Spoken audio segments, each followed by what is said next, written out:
Halo semuanya, ketemu lagi di Enaknya Diobrolin. Kali ini bersama saya Syahnas Soehartono. Pertanian memiliki peranan penting dalam kehidupan manusia karena fungsinya sebagai penyedia pangan, energi, serat, dan juga pakan.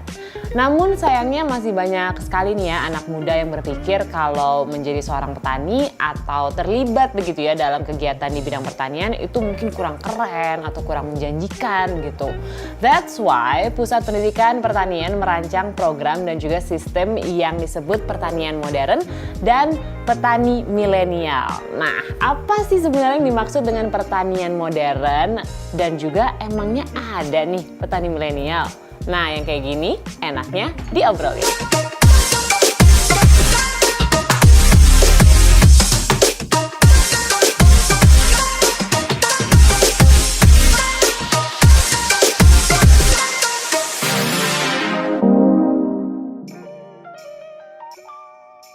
Nah, kali ini langsung aja saya akan menyapa guest stars kita hari ini. Ada dua orang yang akan berbincang langsung bersama dengan saya.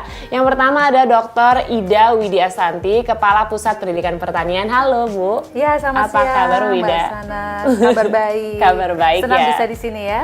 Senang juga bisa ngobrol-ngobrol. Nanti kita akan ngobrolin banyak hal mengenai pertanian dan tentunya langsung aja kita akan menyapa juga petani milenial yang sudah hadir di sini, Mas Indra Baktiar. Halo Mas. Iya, halo. Halo. Biasanya di Pangalengan ya Mas ya? Iya, di Bandung. Oke, kali ini kita kita panggil ke Jakarta gitu ya untuk ngobrol-ngobrol. Tapi di sini juga udah dibawa hasil pertaniannya. Nanti kita akan bicara mengenai hasil pertaniannya apa aja. Tapi sebelum mulai ke sana, mungkin aku pengen tahu dan pengen mulai dari Bu Ida terlebih dahulu. Mungkin boleh dijelasin langsung aja ya Bu, apa sih sebenarnya pertanian modern atau smart farming itu biar makin jelas gitu.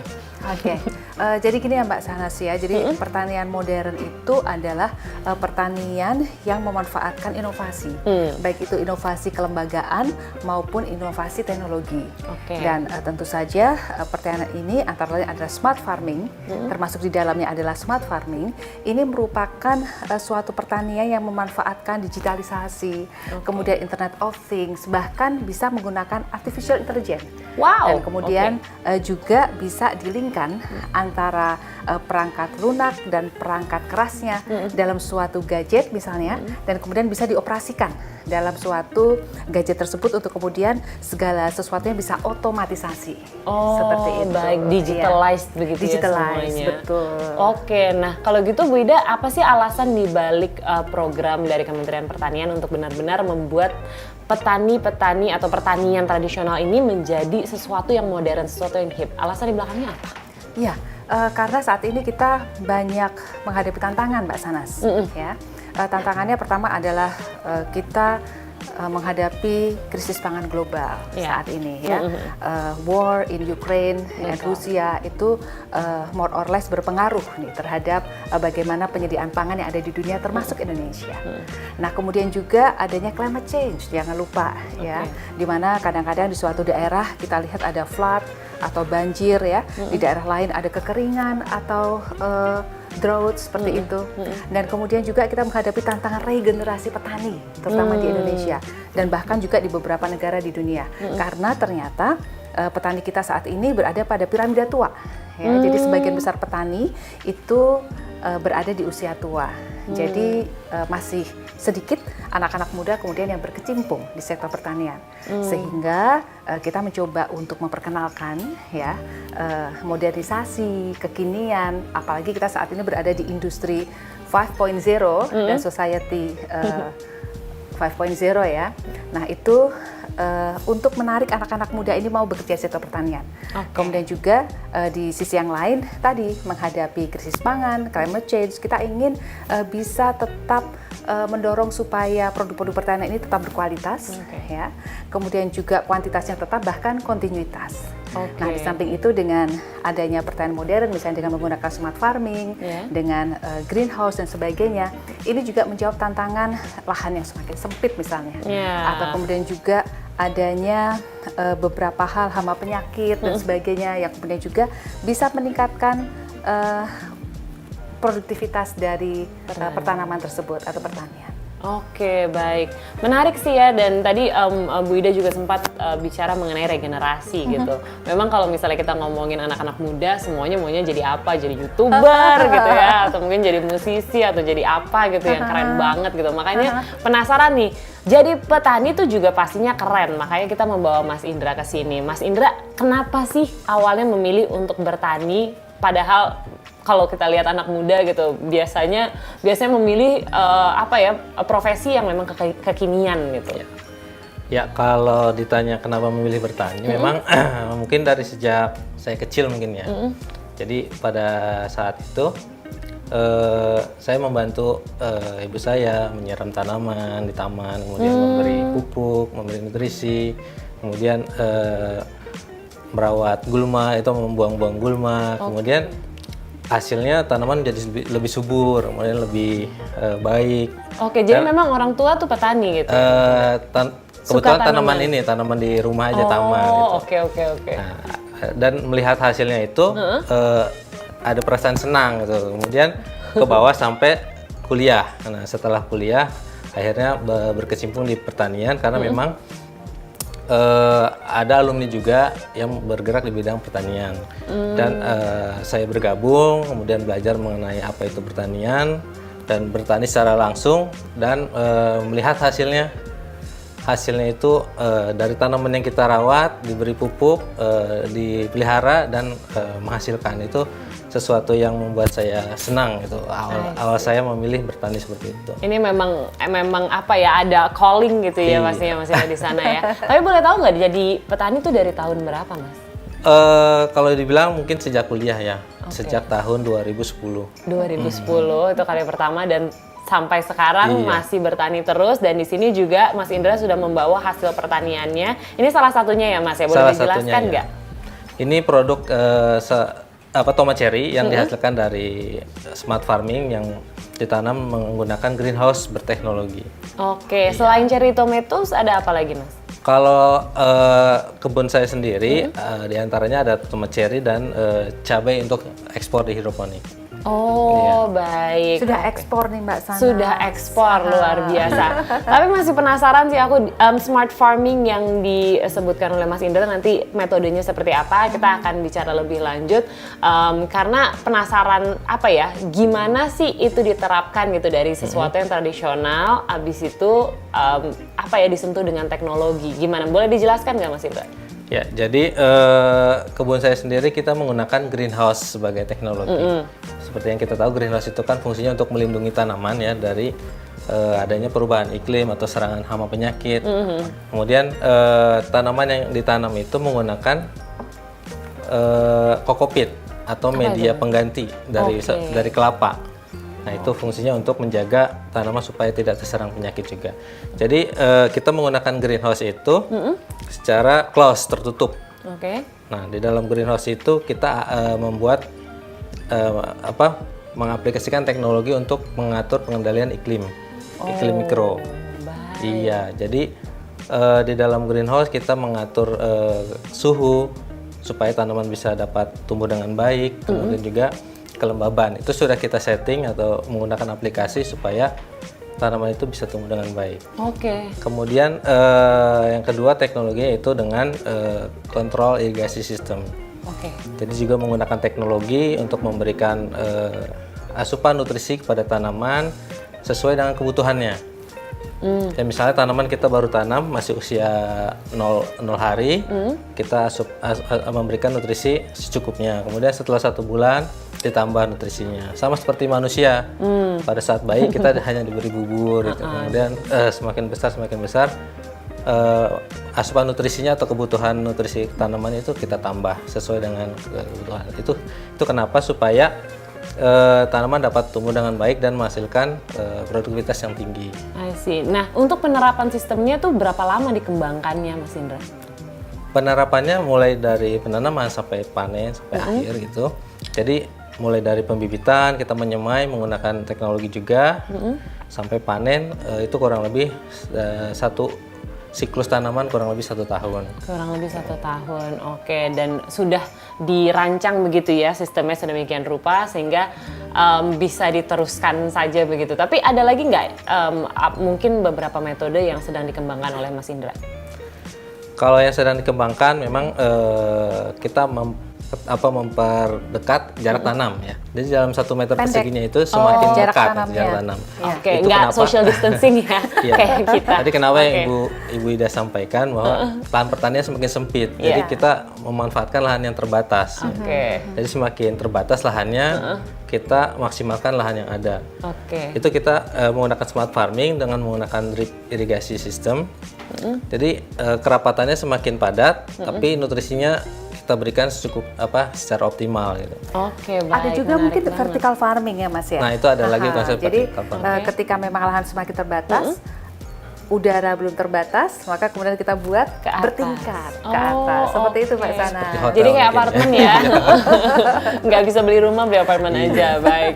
Nah Bu Ida, Oke. saya juga penasaran nih Bu Ida, sebagai badan penyuluh dan juga pengembangan pertanian, sebenarnya bagaimana sih cara Pusat Pendidikan Pertanian ini mendorong dan juga mengedukasi sistem smart farming yang memang sudah diterapkan oleh Mas Indra ini untuk menjangkau generasi-generasi muda lainnya gitu? Karena kan kalau nggak kepikiran gitu, Iya. gimana tuh Bu Ida? Ya, oke. Jadi melalui berbagai macam kegiatan yang ada di Kementerian Pertanian, Mbak Sanas, kita punya pertama tadi Duta Petani Milenial, Duta Petani Andalan. Kemudian juga kita punya salah satu program bekerjasama dengan IFAD, yaitu Youth Entrepreneurship and Employment Support Services atau YES, di mana di dalam program YES ini kita memberikan berbagai macam kegiatan untuk melakukan edukasi, misalnya dengan training, kemudian juga dengan pendidikan vokasi, kemudian juga dengan magang, atau kemudian akses atau fasilitasi terhadap permodalan, sehingga kita memberikan keyakinan bahwa anak-anak yang memang berminat untuk kemudian terjun ke sektor pertanian dan kita perkenalkan dengan pertanian modern dan smart farming, ini mereka bisa langsung terjun karena mereka sudah paham, sudah tahu bagaimana cara bertanam atau bertani dengan smart farming, dan kemudian juga terkait dengan 2 hal yang seringkali menjadi momok bagi anak muda bekerja di sektor pertanian, yaitu pertama adalah pasar, kemudian yang kedua adalah permodalan. Kita berikan juga fasilitasi permodalan. Kemudian untuk pasarnya tadi juga sudah disampaikan oleh Mas Indra, kalau untuk produk-produk smart farming yang berkualitas, kemudian juga kuantitas atau produktivitasnya cukup banyak, ini nggak masalah karena sudah tersedia banyak di pasar-pasar modern atau bahkan bisa ekspor. Seperti itu Mbak Sanas. Oke. Ya.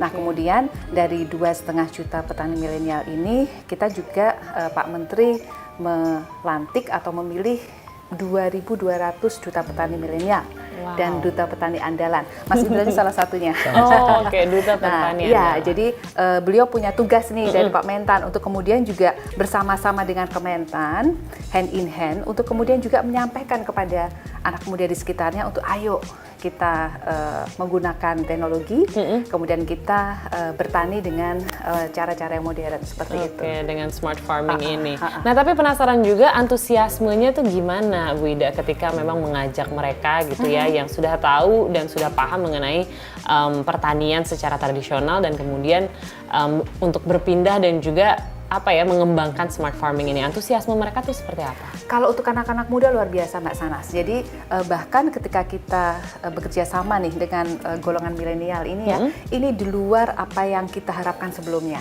Ya, jadi anak-anak muda ini mereka lebih pintar, kemudian cerdas, mereka mau mengambil resiko, kemudian mereka juga diberi sedikit umpan, kemudian mereka bisa bergeliat untuk mencari sinergi-sinergi lanjutan seperti itu, sehingga tentu saja dengan bekerja bersama milenial ini luar biasa antusiasme mereka, dan kemudian mereka juga tidak lupa untuk beresonansi, mengajak anak-anak muda yang lain. Benar. Dan kemudian dengan teknologi tidak lagi semuanya harus berlumpur misalnya. Kemudian kalau Mas Indra ini kan bekerjanya di greenhouse ya Mbak Sanas ya, Iya, di dalam kan? ruangan. Jadi dalam ruangan ya, jadi nggak ini ya, nggak panas dan nggak Sedikit saja. sedikit Sedikit saja, panas. itu tidak terlalu berlumpur begitu ya, sehingga Oke. kesan teknologi dan modern itu ada sehingga anak-anak muda tertarik untuk masuk di sektor pertanian seperti itu. gitu. Oke. Jadi antusiasmenya bagus, gede ya pasti ya. Nah kalau gitu penasaran juga dari Mas Indra, biar langsung makin berresonansi gitu. Dan memang kan kalau kita bicara mengenai anak muda, kita ngomongin pasti kolaborasi gitu. Kalau misalnya mereka dengar, oh begini, oh pasti mau membantu juga, mau ikutan gitu. Pendapatan dan juga pengeluarannya itu gimana tuh Mas? Mungkin boleh dikasih sedikit skema ya. Ketika Mas Indra melakukan smart farming ini gitu ya, ada nggak sih perbedaan yang signifikan yang jelas bisa langsung didapatkan keuntungannya? Ya, kalau perbedaannya jelas ya. Pertama mungkin dari segi dampak perubahan iklim global ya, karena dari perubahan iklim global yang terjadi saat ini sangat berdampak bagi pertanian. Seperti halnya produksi cabai kemarin ya. Kan supply atau hasil produksi yang terdampak akibat perubahan iklim global semakin tidak menentu.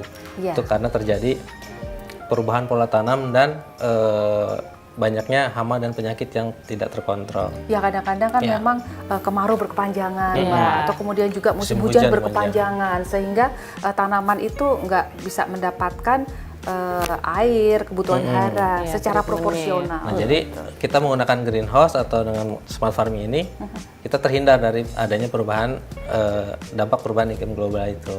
Salah satunya itu. Jadi produksi tetap bisa jalan terus ya. Kemudian Bahkan tadi meningkat. Iya meningkat.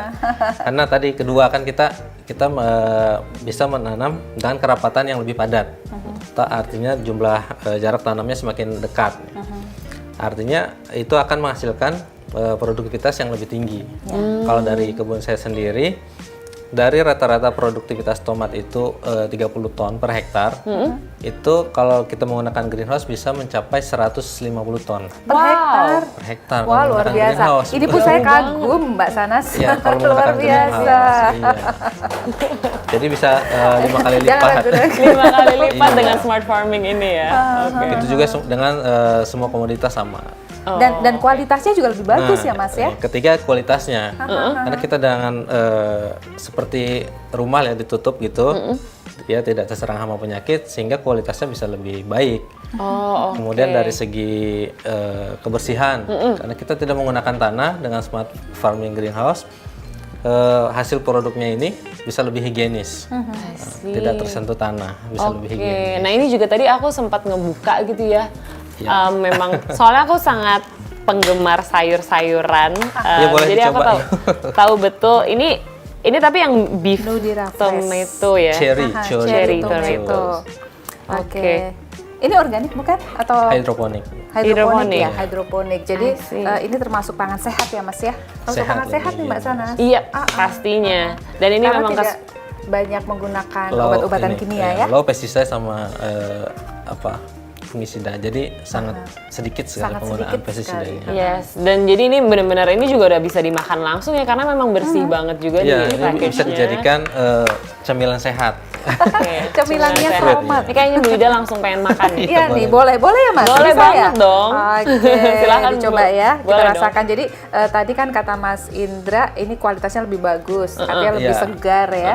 Kemudian juga sehat, lebih sehat ya. Jadi bisa dimakan langsung. Kita coba nih Mas Sanas. Boleh. Silahkan. Mas Indra juga dong.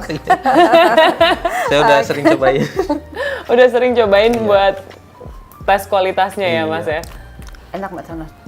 Luar biasa. Bener-bener kekenyalannya tuh kayaknya crunchy-nya tuh dapet banget ya. Ini kayaknya abis ini aku langsung mau bawa pulang buat nanti ini. Iya, boleh. Tapi Mas Indra dan Bu Ida kita masih pengen tahu lebih jauh pastinya mengenai smart farming ini. Nah kalau dari Bu Ida saya penasarannya tuh kan pusat pendidikan pertanian tadi sempat dibilang sama Bu Ida mempunyai target juga. Mungkin Ya. boleh dijelaskan gimana sih mencapai target itu dengan mengenalkan sistem pertanian modern ini supaya makin banyak lagi gitu petani-petani yang memang teredukasi mengenai Ya. smart farming ini. Jadi target kita sesuai dengan arahan Pak Menteri, 2,5 juta petani milenial ini harus mendapatkan edukasi terkait dengan smart farming atau pertanian modern seperti itu. Nah kemudian kami juga berharap paling tidak 50% diantaranya itu nanti menerapkan di dalam usaha tani mereka. Dan bahkan 2.200 duta petani milenial, duta petani andalan yang sudah dibentuk oleh Pak Menteri ini wajib menerapkan. Wajib menerapkan. Wajib menerapkan dan kemudian juga wajib menjadi pengajar. Jadi istilahnya seperti training for trainer begitu Mbak Sana. Jadi mereka juga harus beresonansi, kemudian juga mereka harus menginfluence yang lainnya untuk kemudian ikut menerapkan bersama-sama dengan kita. Oke, berarti memang dikawal terus-menerus langkahnya ya. Oke, kalau gitu Mas Indra pengen tahu juga nih biar makin banyak lagi gitu ya anak-anak muda yang tergerak juga untuk menjadi petani milenial. Sebenarnya apa aja sih yang diperlukan dan perlu dipersiapkan begitu ya untuk langkah awal untuk mencoba menjadi seorang petani dan menjalani profesi bertani ini dengan sepenuh hati seperti Mas Indra? Ya. Kalau mungkin langkah yang perlu dilakukan ya pertama mungkin tahu dulu pertanian itu seperti apa, kemudian sekarang perkembangan teknologi pertanian itu seperti apa. Jadi sekarang ini bayangan dari kaum milenial saat ini pertanian itu sesuatu yang kotor ya, kotor-kotoran lah ya. Kotor-kotoran, lumpur dan padahal lain-lainnya. saat ini pertanian udah semakin berkembang, profesi pertanian udah lebih maju ya dengan adanya teknologi. Jadi para milenial ini tahu dulu pertanian sekarang itu seperti apa, sehingga nanti ada keinginan untuk terjun di bidang pertanian. Mungkin bisa dilihat dari profil-profil petani yang sudah maju dulu ya. Setelah itu bisa langsung terjun langsung. Kayak saya dulu sejak awal kuliah ya, saya langsung terjun langsung dan merasakan hasilnya. Jadi hasilnya itu sangat mengembirakan. Dengan adanya teknologi kita bisa memanfaatkan teknologi. Atau nanti para milenial ini bisa magang juga, magang di bidang pertanian, bisa juga di kebun saya ikut magang, atau juga bisa langsung bekerja di kebun petani milenial yang sudah maju. Gitu. Oke. Jadi harapannya mungkin dicoba dulu gitu ya Mas ya? langsung aja terjun gitu, supaya bisa melihat hasilnya seperti apa. Jangan takut bertani, begitu. Iya. Jangan takut bertani, Mbak Sanas. Jangan takut bertani. Baik, pastinya biar pesannya juga didapatkan gitu ya. Kalau petani milenial tuh keren dan hip juga dan cool juga dan menghasilkan pastinya, karena tadi kita sudah melihat kualitasnya luar biasa gitu ya dari penerapan smart farming ini.